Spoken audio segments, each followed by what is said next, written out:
Narsingi drugs case remand రిపోర్టులో కీలక అంశాలు బయటపడ్డాయి. ఉన్నత చదువుల కోసం విజయవాడ నుంచి హైదరాబాద్కు వచ్చిన లావణ్య మ్యూజిక్ టీచర్గా పనిచేస్తూ పలు చిన్న సినిమాలతో పాటు షార్ట్ ఫిల్మ్స్లో హీరోయిన్గా నటించింది.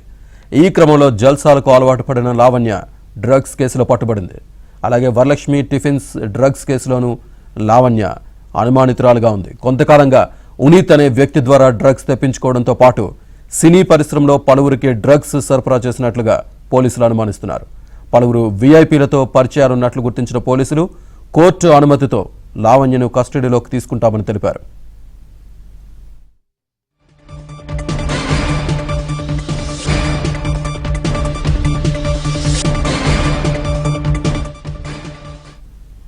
ఇదే అంశానికి సంబంధించి పూర్తి డీటెయిల్స్ మా కరెస్పాండెంట్ శశి అందిస్తారు. శశి, నార్సింగి డ్రగ్స్ కేసులో ఇప్పుడు లావణ్యను నార్సింగి పోలీసులు రిమాండ్ చేశారు. ఈ రోజు రిమాండ్ రిపోర్ట్ వెలుగులోకి వచ్చింది. ఈ రిమాండ్ రిపోర్ట్ లో చాలా కీలకమైన అంశాలను పోలీసులు ప్రస్తావించారు.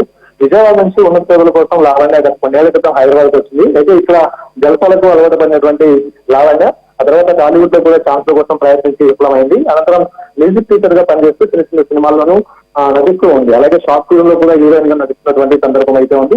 ఈ క్రమంలోనే ఒక హీరోతో పరిచయమైనటువంటి ఆమె ఆ తర్వాత హీరోకు లవర్ గా కూడా ఉంది అన్నట్టు ఆ రిమాండ్ రిపోర్ట్ లో ఇప్పటికే స్పష్టంగా పేర్కొన్నట్టుగా తెలుస్తుంది. అయితే గతంలో వరలక్ష్మి టిఫిన్స్ డ్రగ్స్ కేసులో అనుమానితురాలుగా కూడా లావణ్య ఉంది. అప్పటి నుంచి కూడా ఆమె మీద ఇటు పోలీసులు నిఘా ఉంచినటువంటి సందర్భం కూడా ఉంది. అయితే వరలక్ష్మి టిఫిన్ డ్రగ్స్ కేసులో ఉదిత్ రెడ్డి కూడా ఉన్నారు. అయితే అతని నుంచి లావణ్య డ్రగ్స్ తెప్పించుకుంటున్నట్టుగా కూడా రిమాండ్ రిపోర్ట్ లో చాలా స్పష్టంగా పేర్కొన్నారు. అలాగే చిత్ర పరిశ్రమలో పలువురికి డ్రగ్స్ కూడా సరఫరా చేసినట్టుగా పోలీసులు ప్రస్తుతం అనుమానిస్తూ ఉన్నారు. కాబట్టి ఇది లావణ్యను కస్టడీలోకి తీసుకుంటే మరింత సమాచారం దీని గురించి తెలిపేసే అవకాశం ఉంటుందంటూ పోలీసులు కూడా భావిస్తూ ఉన్నారు. మరోవైపు లావణ్యకు సంబంధించినటువంటి సోషల్ మీడియా అకౌంట్తో పాటు వ్యక్తిగతంగా చేసినటువంటి చాట్లను కూడా పరిశీలించబోతున్నారు. ఆమె మొబైల్ ఫోన్ సీజ్ చేశారు కాబట్టి మొబైల్ ఫోన్ లో ఉండేటటువంటి చాట్ ను కూడా పోలీసులు ఇక పరిశీలించబోతున్నారు. దానికి అనుగుణంగానే కేసును కూడా దర్యాప్తు చేయబోతున్నారు. అయితే చాలా మంది వివేకులతో కూడా లావణ్యకు పరిచయాలు ఉన్నట్టుగా పోలీసులు ఇప్పటికే గుర్తించారు. కాబట్టి లావణ్యను కోర్టు అనుమతితో కస్టడీలోకి తీసుకున్న తర్వాత ఈ అంశాలకు సంబంధించి కేసులో చాలా అంశాలు వెలుగులోకి వచ్చేటటువంటి అవకాశం ఉన్నట్టు కూడా తెలుస్తుంది. ఇంకా ఇదే కాకుండా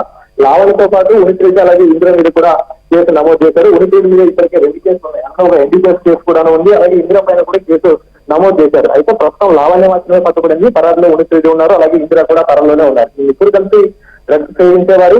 ఈ ముగ్గురు సేవించిన అనంతరం తాము తెచ్చినటువంటి డ్రగ్స్ ను ఇతరులకు కూడా అమ్మేవారు. ప్రధానంగా బెంగళూరు నుంచి కూడా ఈ డ్రగ్స్ తెచ్చిస్తున్నట్టుగా తెలుస్తుంది.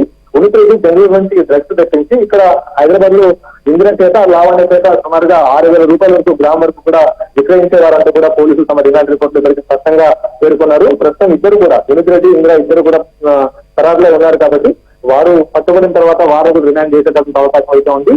మరో 2-3 రోజుల్లో ఇక లావణ్యను కూడా కస్టడీలోకి కోర్టు అనుమతితో తీసుకుపోతున్నారు. అనంతరం ఆమె ముందు పలు రకాల అంశాల నుంచి ఆమెను విచారించబోతున్నారు. ఇదే కాకుండా ఆమె మొబైల్ ఫోన్ సీజ్ చేశారు. కాబట్టి మొబైల్ ఫోన్ లో వీఐపీలకు సంబంధించిన నంబర్లు కావచ్చు, ఆ తర్వాత చిత్ర పరిశ్రమకు సంబంధించినటువంటి నంబర్స్ కూడా ఉన్నాయి. సో వీటన్నిటి మీద కూడా దర్యాప్తు చేసేటటువంటి అవకాశం అయితే కనిపిస్తూ ఉంది. Right, thank you.